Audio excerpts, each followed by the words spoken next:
Hello everyone, welcome back to my page.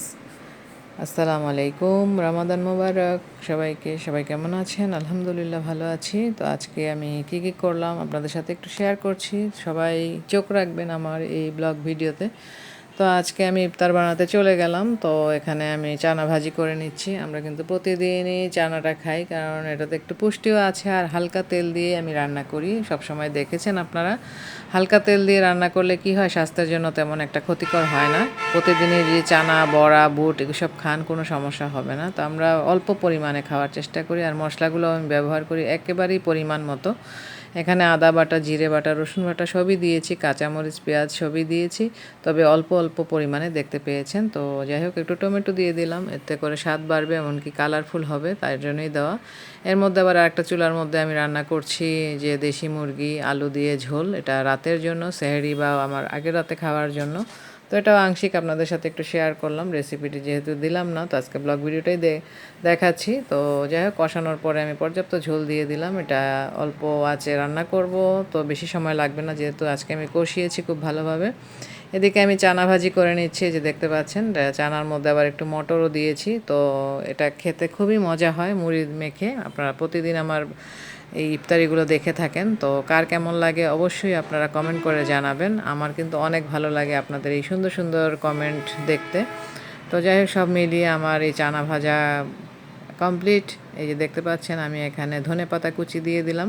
তো নাড়াচাড়া করেই নামিয়ে ফেললেই হয়ে যাবে আমার চানা ভাজি। তো যাই হোক, এ পর্যায়ে আমি বড়া ভাজি করব, তো এই জন্য আমি সব কিছু নিয়ে নিচ্ছি। তো এখানে ডাল নিয়েছি, আদা, পেঁয়াজ আর রসুন বাটা, জিরে বাটাও নিয়েছি, একটু চালের গুঁড়ো দিয়ে দিচ্ছি। আর আমি আজকে সবজি নেই, সেজন্য আমি আলু কুচি করে দিচ্ছি। তো সব কিছু দিয়ে মেখে নিলেই হয়ে যাবে। তো এই যে দেখতে পাচ্ছেন, পেঁয়াজ কুচি, ধনেপাতা কুচি, মরিচ সব কিছু নিয়ে নিয়েছি। আর এখানে আমি বেগুনি আর আলুর চপ তৈরি করার জন্য বেসনটা রেডি করে নিচ্ছি। এখানেও সব কিছু দিয়েছি, বেসন দিয়েছি, চালের গুঁড়ো দিয়েছি, আদা রসুন জিরে বাটাও দিয়েছি, হলুদ মরিচের গুঁড়ো দিয়েছি। এদিকে ভর্তাটা বানিয়ে নিচ্ছি আলুর চপের জন্য। এখানে আবার একটা ম্যাগি মশলা আমি ব্যবহার করেছি, তো দেখাতে পারিনি, তো দুঃখিত। তো যাই হোক, এখানেও আমি সব কিছু দিয়েছি, পেঁয়াজ, মরিচ কুচি, ধনেপাতা কুচি, ম্যাগি মশলা। তো আমি রেডি করে নিচ্ছি ভাজা পোড়া করার জন্য, যেহেতু সময় হয়ে যাচ্ছে ইফতারির। তো ইফতারির একটু আগে ভেজে নিলেই গরম গরম থাকে, এই জন্য এটা সবার শেষে এই কাজটা করি।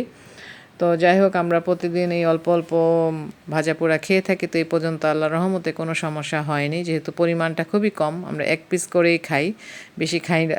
তো যাই হোক, এই যে দেখতে পাচ্ছেন, এই কয়টাই বড়া আমরা 4 জন খাবো। তো যাই হোক, এই অল্প পরিমাণে খেলে আল্লাহর রহমতে কোনো সমস্যাই হবে না। তো একটা মাস, ইফতারির মাস, তো এই মাসেই খাবার দাবারগুলো একটু খেতে খুবই ভালো লাগে, তো আমরা আসলে খাই। এই যে দেখতে পাচ্ছেন, আলুর পাকোড়া বলতে পারেন এটাকে। ডাল কম দিয়েছি, আলুর পরিমাণটা একটু বেশি, যেহেতু আজকে অন্য পাতাকপি বা অন্য কোনো সবজি নেই, তাই। এদিকে বেগুনিও ভেজে নিচ্ছি, বেগুনিও দেখতে পাচ্ছেন এই কটাই। তো আমরা 4-5 জন মিলে এই কটা খাই, তো এতে করে আমাদের আল্লাহর রহমতে কোনো সমস্যা হয়নি।